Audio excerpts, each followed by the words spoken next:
कामगिरी रियासत, एक ऐसा नाम जिसे सुनते ही लोगों के जन्म में सोने से जड़े महल, चांदी के फर्श और रेशमी पर्दों की छवियां उभर आती थीं। दूर दूर तक फैली हरी भरी वादियां, विशाल तालाब, सुगंधित बाग बगीचे और ऊंची ऊंची मीनारें। कामगिरी सिर्फ एक रियासत नहीं, बल्कि एक सपना था जो मिट्टी पर हकीकत बनकर बसा था। यहाँ की हवाओं में भी इत्र की महक घुली रहती थी और रात के अंधेरे में महल के झरोखों से छन कर आती रोशनी मानो सितारों को भी शर्मिंदा कर देती थी। इसी रियासत पर राज करते थे महाराज विश्वेश्वर सेन, लंबी कद काठी चमकती आंखें और एक ऐसा रब कि उनकी एक नजर से ही दरबारियों के पसीने छूट जाते। विश्वेश्वर सेन न केवल बहादुर थे बल्कि शौकीन मिजाज भी। ऐशो आराम का कोई सामान ऐसा नहीं था जो उन्होंने ना जुटाया हो। उनके महल में सोने के पलंग, जवाहरात से जड़े कपड़े और गुलामों की कतारें हमेशा सजी रहती थीं। लेकिन उनकी सबसे बड़ी शान और शौकत थी उनकी 5 सुंदर रानियां। इन 5 रानियों का सौंदर्य इतना अद्वितीय था कि कोई भी देखता तो नजरें फेर नहीं पाता। हर रानी अलग रंग, अलग नजाकत, अलग मिजाज की थी, पर राजा ने अपने नियम तय कर रखे थे। हर रानी को 10 दिन का समय दिया जाता था। 10 दिन तक केवल वही रानी राजा के करीब होती, उसके बाद बारी अगली की। इस तरह हर रानी को 40 दिन का इंतजार करना पड़ता था ताकि फिर से राजा का प्रेम पा सके। इस प्रतीक्षा का नियम महल के हर पत्थर में गूंजता था और हर दीवार इन अधूरी रातों की गवाह थी। शुरू में यह सब सामान्य लगा था। रानियां भी राजसी शान और शौकत में मग्न थीं, लेकिन धीरे धीरे समय ने आग बो दी थी। 10 दिन का सुख, फिर 40 दिन की तपिश, यह इंतजार अब जलन में बदलने लगा था। महल की ऊंची दीवारों के भीतर दबे दबे आहें उठने लगी थीं। हर रानी अपनी रातों की तन्हाई से लड़ते लड़ते थकने लगी थी। सोने के बिस्तर अब ठंडे लगने लगे थे। रेशमी चादरें भी बोझ बन चुकी थीं। हवस का इंतजार अब पागलपन में तब्दील हो रहा था। राजमहल का वातावरण बाहर से भले ही सुगंधित और ठाटदार दिखता हो, भीतर से वह धीरे धीरे सड़ने लगा था। महलों के गलियारों में गूंजती हंसी अब खोखली लगने लगी थी। पर्दों के पीछे छुपी आंखें, दबी हुई फुसफुसाहटें, चुपके से फिसलते कदम, सब कुछ गवाही दे रहे थे कि कुछ गलत पक रहा है। इन्हीं दीवारों के बीच एक नाम धीरे धीरे सबसे अधिक चर्चा में आने लगा। राजखवास, हरिकिशन राजा का सबसे विश्वास पात्र सेवक, ऊंचा कद, गठीला शरीर, गेहुआ रंग और ऐसी आंखें जो रानियों के दिल में तूफान उठा देती थीं। हरिकिशन केवल सेवक नहीं था, वह महल की नब्ज को पहचानता था। वह जानता था कि किस झरोखे के पीछे कौन सी रानी तड़पती थी, किस दालान में किसकी सांसें तेज चलती थीं। उसकी मुस्कान में एक अदृश्य जादू था और उसकी खामोशी में एक ऐसा निमंत्रण जिसे कोई भी रानी नकार नहीं पाती थी। हरिकिशन के कंधे पर सफेद दुपट्टा पड़ा रहता था। उसके पैर हमेशा नंगे रहते थे, जैसे वह जमीन से जुड़ा हुआ हो, लेकिन उसकी चाल में राजाओं जैसी अकड़ थी। वह राजा के बाद महल का सबसे ताकतवर पुरुष बन चुका था, पर वह अपनी ताकत का इस्तेमाल बड़ी चतुराई से करता था। बाहर से वह पूरी वफादारी का अभिनय करता था, भीतर से वह रानियों के दिलों में बीज बो रहा था, बगावत के, हवस के और प्यास के। महल का हर कोना अब इंतजार की आग में जल रहा था। रानियां दिन गिनती थीं, रातों को करवटें बदलती थीं। महल के बाहर चांदनी बिखरी रहती थी, पर रानियों की कोठियों में अंधेरा और अधूरापन पलता था। सोने के दियों की रोशनी अब उन्हें चुभने लगी थी और हर आहिस्ता सरकती रात उनके भीतर दबी हुई भूख को और भड़काती थी। हरिकिशन इस सब का मूक दर्शक था, या शायद वह खुद इस आग को हवा देने वाला था। रात के तीसरे पहर जब पूरा महल सोया रहता था, हरिकिशन नंगे पांव महल के गलियारों में घूमता था। वह देखता था उन रानियों को जो जाल में फंसी चिड़ियों की तरह छटपटा रही थीं। कुछ रानियां महंगे इत्रों से अपने शरीर को रगड़ती थीं, मानो अकेलेपन की बदबू को मिटाना चाहती हो। कुछ अपने कक्षों में नृत्य करती, अपने ही प्रतिबिंब से बातें करती, और कुछ बस चुपचाप आंखें मूंद दे। उस दिन का सपना देखती जब कोई उनके सूखे होठों को फिर से छू सकेगा। महल का हर पत्थर अब एक कहानी कहता था, हर झूमर एक अधूरी हसरत को रोशनी देता था, और हरिकिशन जानता था बहुत जल्द यह चिंगारियां और शोला बनेंगी। यह रानियां अब ज्यादा दिन अपनी इच्छाओं को कैद नहीं कर पाएंगी। एक दिन किसी एक रात कोई एक दरवाजा खुलेगा और वह रात कामगिरी के इतिहास को हमेशा के लिए बदल देगी। पर वह रात अभी दूर थी। अभी तो हवस की आग बस अंगड़ाइयां ले रही थीं। इंतजार के लहू में घुल रही थी और हरिकिशन मुस्कुराता था, क्योंकि वह जानता था वह खुद इस आग का हिस्सा बनने वाला है। जल्द ही महल की हवाओं में जैसे कुछ बदलने लगा था।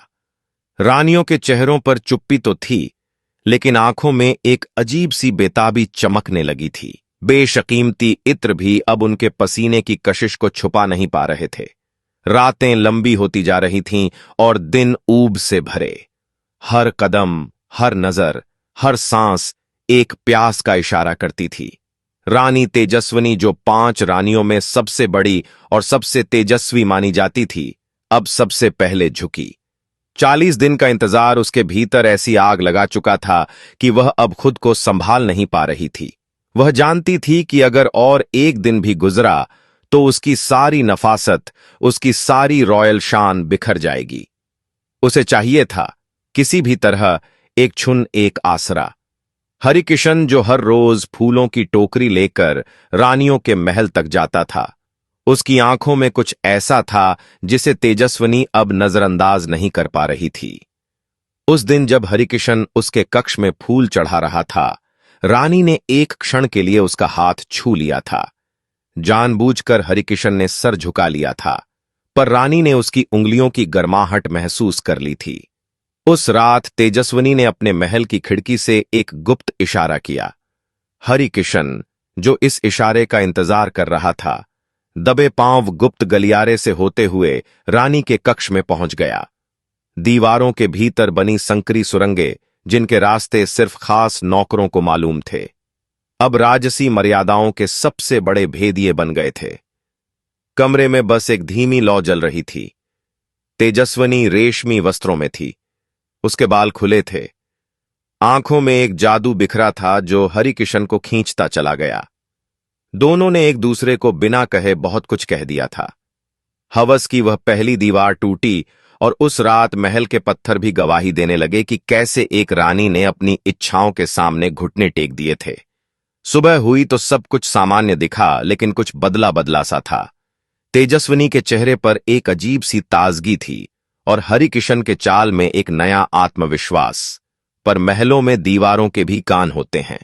दासियां जो चुपचाप पर्दों के पीछे रहती थीं, फुसफुसाहटों के जरिए इस रहस्य को अपने दिलों में भरने लगी। धीरे धीरे महल के दूसरे कोनों तक यह बात पहुंचने लगी। कोई नाम नहीं लेता था, कोई कुछ स्पष्ट नहीं कहता था, पर हर मुस्कान के पीछे एक राज छुपा था। हर झुकी नजर के नीचे एक सवाल था। कुछ ही दिनों में और भी रानियां इस छुपे छुपे आकर्षण को महसूस करने लगीं। हरिकिशन अब महज एक सेवक नहीं रहा था, वह एक आदत, एक जरूरत, एक छुपा हुआ जुनून बन गया था। और सबसे दिलचस्प बात यह थी कि महल में बने गुप्त गलियारों ने इस नए खेल को और भी आसान बना दिया था। अंधेरे सुरंगों के भीतर अब केवल चोर कदम नहीं चलते थे, बल्कि चोर धड़कनें भी धड़कने लगी थीं। रानी अंबारिका, जो अब तक हमेशा शांत और संयमी मानी जाती थी, एक रात खुद ही हरिकिशन के पीछे पीछे गुप्त सुरंगों तक पहुंच गई। महल की दीवारों के बीच उसने अपने हाथों से हरिकिशन को रोक लिया, उसकी आंखों में अपनी छुपी हुई प्यास उंडेल दी।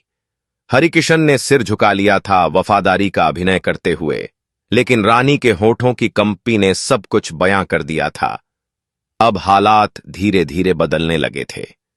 रानियों के बीच जो कभी दोस्ती और बहम पनपा था, वहां अब शक और जलन ने जगह लेनी शुरू कर दी थी।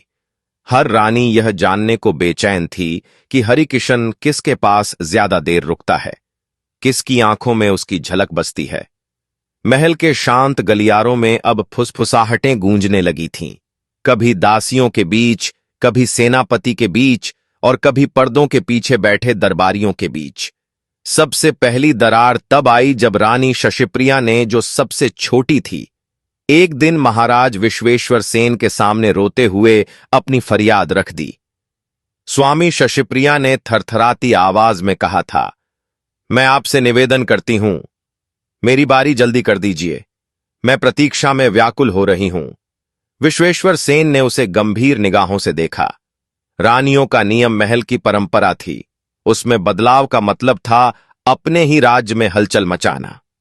नियम सबके लिए समान है, शशिप्रिया राजा ने कठोर स्वर में कहा था।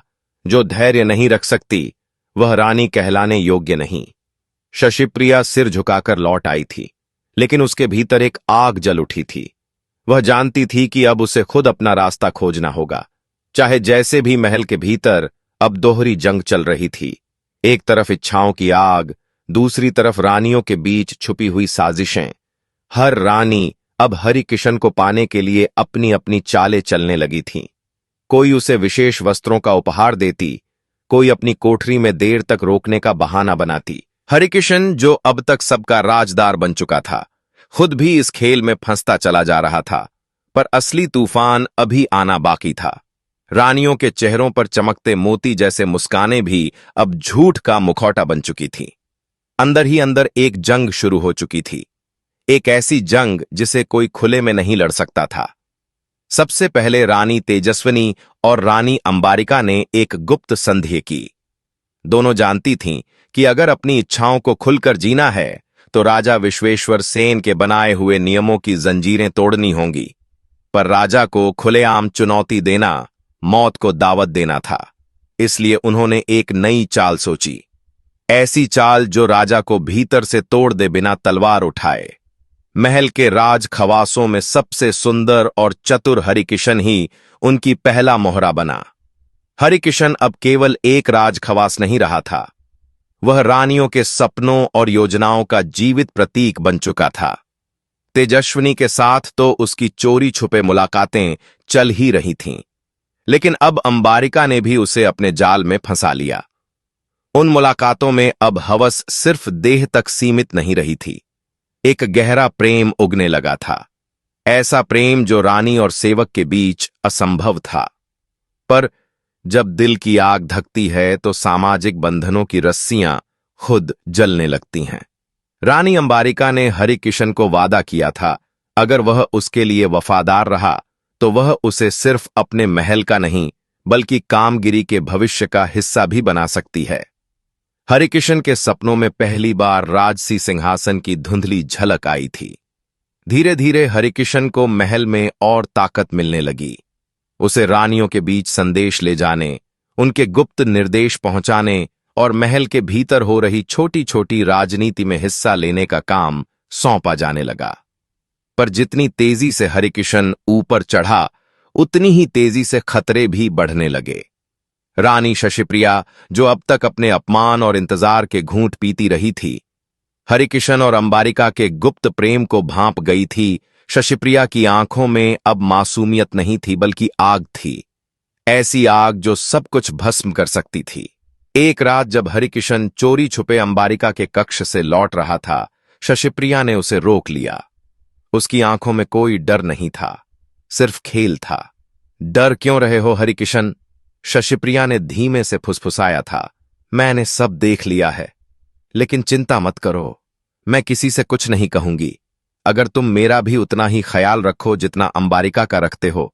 हरिकिशन को समझने में देर नहीं लगी कि शशिप्रिया क्या मांग रही थी। अब वह खुद एक खेल की गोट बन चुका था, जिसकी डोर रानियां अपने अपने हाथों में खींच रही थीं। महल के भीतर अब एक अदृश्य युद्ध छिड़ चुका था, हवस और सत्ता का युद्ध। तेजस्विनी और अंबारिका अपने गुप्त षड्यंत्रों में हरिकिशन को राजा के खिलाफ भड़काने लगी। वे उसे यह यकीन दिलाने लगीं कि अगर कामगिरी में बदलाव लाना है तो हरिकिशन को भी अपना हिस्सा लेना होगा। उन्हें राजा के अंधे नियमों को तोड़ना होगा ताकि महल का असली सुख भोगा जा सके बिना किसी बंधन के। हरिकिशन, जो कभी सिर्फ एक गुलाम था, अब खुद को एक राजा की तरह महसूस करने लगा था। लेकिन उसकी इस उड़ान को सबसे बड़ा खतरा शशिप्रिया बन गई थी, जो अब उसे समय समय पर ब्लैकमेल करती, अपने छोटे छोटे हुक्म चलाती और उसे चुपचाप अपने सामने झुकने पर मजबूर करती। एक दिन शशिप्रिया ने अर्जुन को बुलाया, इस बार अकेले नहीं बल्कि उसकी दो खास दासियों के सामने। अगर तूने मेरी बात नहीं मानी, शशिप्रिया ने मीठी मुस्कान के पीछे अपनी तलखी छुपाते हुए कहा, तो मैं राजा को सब कुछ बता दूंगी और तब तेरी गर्दन भी नहीं बचेगी और तेरी प्रेमिकाओं की इज्जत भी मिट्टी में मिल जाएगी। हरिकिशन जानता था शशिप्रिया मजाक नहीं कर रही थी। उसकी आंखों में वही नंगी सच्चाई थी जो महल के पत्थरों से भी ज्यादा कठोर होती है। अब हरिकिशन के लिए रास्ता एक ही बचा था, शशिप्रिया की बात भी मानना और अंबारिका और तेजस्वनी के षड्यंत्र में भी साथ देना। वह दिन रात एक पुतला बनकर जिंदा रह रहा था, जिसे अलग अलग डोरियों से अलग अलग रानियां खींच रही थीं। इधर रानी अंबारिका और तेजस्वनी ने अपने सबसे खतरनाक योजना पर काम शुरू कर दिया था। वे चाहती थीं कि किसी तरह राजा विश्वेश्वर सेन को उस कदर शर्मिंदा किया जाए कि वह खुद अपनी सत्ता छोड़ दे, या फिर ऐसा जाल बुना जाए जिसमें राजा को कमजोर करके उसे अपने वश में किया जा सके। महल के गलियारों में अब कान्हा फूंसियां नहीं होती थीं, अब चुप्पियां बोलती थीं। रानियों के बीच के सौंदर्य और आकर्षण के आवरण के नीचे एक जानलेवा ईर्ष्या पल रही थी। हरिकिशन अब दो रानियों का प्रेमी, तीसरी रानी का गुलाम और पूरे महल का अनजाना खलनायक बन चुका था। महल की नींवों में अब धीरे धीरे दरारें उभरने लगी थीं। जो दीवारें सदियों से ताकत और वैभव का प्रतीक थीं, उनके पीछे अब हवस, षड्यंत्र और डर की गंध फैलने लगी थी। हरिकिशन के होठों पर अब भी वही मासूम मुस्कान थी, लेकिन उसकी आंखें अब शिकार नहीं शिकारी की तरह चमकती थीं। इन्हीं काले सायों के बीच एक और तूफान आकार लेने लगा। रानी तेजस्वनी, जो हरिकिशन के सबसे करीब थी, अब गुप्त रूप से गर्भवती हो गई थी। लेकिन यह गर्भ राजा विश्वेश्वर सेन का नहीं था। यह हरिकिशन से गर्भवती थी एक ऐसा राज था जो अगर महल में खुल गया तो पूरा वंश डूब सकता था। तेजस्वनी को एहसास था कि अगर जरा भी भनक राजा को लग गई तो उसकी मौत तो निश्चित थी, और शायद हरिकिशन की भी। इसलिए उसने चतुराई से कदम उठाए। महल के सबसे पुराने और भरोसेमंद वैद्य से गुप्त समझौता किया गया। वैद्य को सोने से तोला गया और उसकी जुबान को लोहे की जंजीरों से बांध दिया गया। सभी जड़ी बूटियां, औषधियां और इलाज अब इस गर्भ को एक राजा के उत्तराधिकारी के रूप में सामने लाने के लिए इस्तेमाल होने लगे थे। पर महलों में हवाओं को पकड़ पाना आसान नहीं होता। राजा विश्वेश्वर सेन, जो भले ही रानियों के प्रति बेरुखा था, पर अपने सम्मान को लेकर अत्यधिक चौकस था। उसे अचानक तेजस्वनी के चेहरे पर आई अजीब सी चमक, उसके बदले हुए व्यवहार और खास देखभाल पर शक होने लगा। एक रात राजा ने चुपके से अपने सबसे भरोसेमंद जासूस को आदेश दिया, रानी तेजस्वनी पर नजर रखो, हर पल, हर सांस। लेकिन सच्चाई इतनी आसानी से हाथ आने वाली नहीं थी। महल के गलियारों में अब एक ऐसा खेल शुरू हो चुका था जिसमें हर शख्स या तो बिक चुका था या बिकने के लिए तैयार था। राजा के शक की चिंगारी तो भड़की थी, लेकिन सबूत की हवा नहीं मिल रही थी। और उधर तेजस्वनी अपने गर्भ के हर महीने के साथ हरिकिशन से और भी ज्यादा जुड़ती जा रही थी। उसकी आंखों में अब सिर्फ महल की रानी बनने का सपना नहीं था, बल्कि अपने अजन्मे बच्चे के लिए कामगिरी की सत्ता छीन लेने का भी सपना पलने लगा था।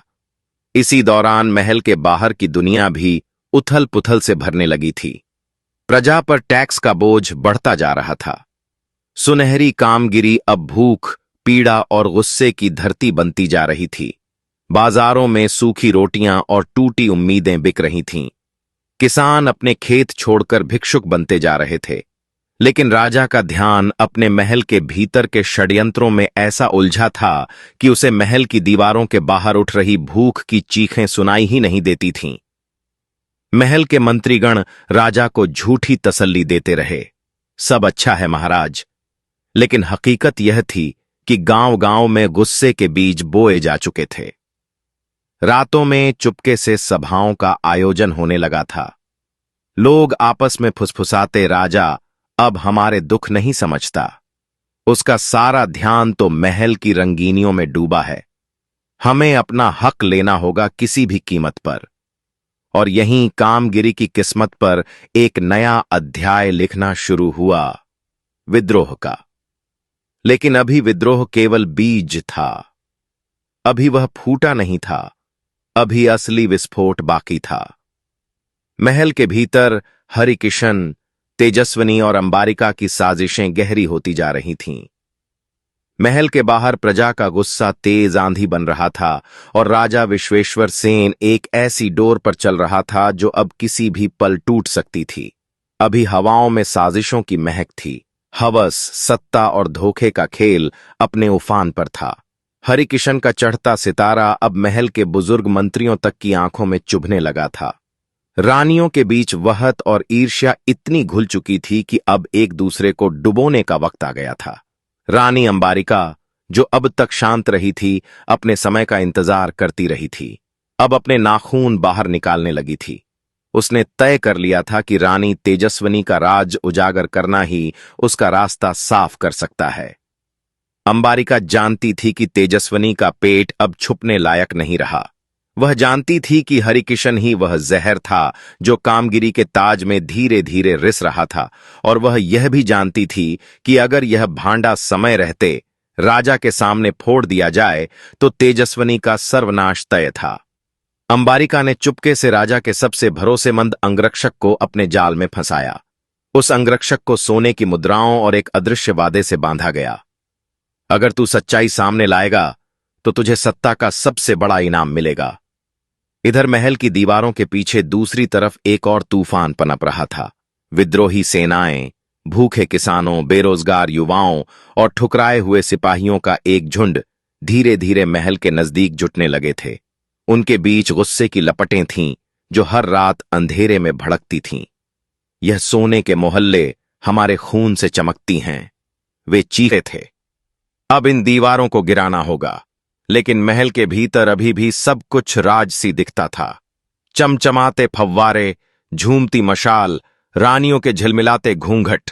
सिर्फ एक फर्क था, अब हर मुस्कान के पीछे डर था, हर कदम के पीछे शक। अंबारिका ने अपना आखिरी दांव चला। उसने रात के अंधेरे में अंगरक्षक को तेजस्विनी और हरिकिशन के गुप्त मिलन के बारे में बताया। महल के पश्चिमी गलियारे के पीछे के गुप्त कक्ष में आज रात उसने फुसफुसाते हुए कहा था, वहां वो दोनों मिलेंगे और वहां तेरा भाग्य भी बदल जाएगा। अंगरक्षक ने नंगी तलवार कसकर पकड़ी और चुपचाप छाया बनकर गलियारों में समा गया। पर हर योजना में एक चूक होती है। तेजस्विनी को भी शक हो गया था कि कोई नजर रख रहा है। उसने हरिकिशन को आगाह कर दिया था और हरिकिशन ने अपना शिकार खुद बनने से इनकार कर दिया। जब अंगरक्षक उस गुप्त कक्ष में पहुंचा, वहां सिर्फ अंधेरा था।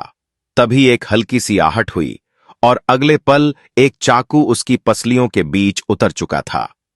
वो वफादार अंगरक्षक जो राजा के प्रति आखिरी सांस तक निष्ठावान था, वहीं महल के फर्श पर दम तोड़ गया।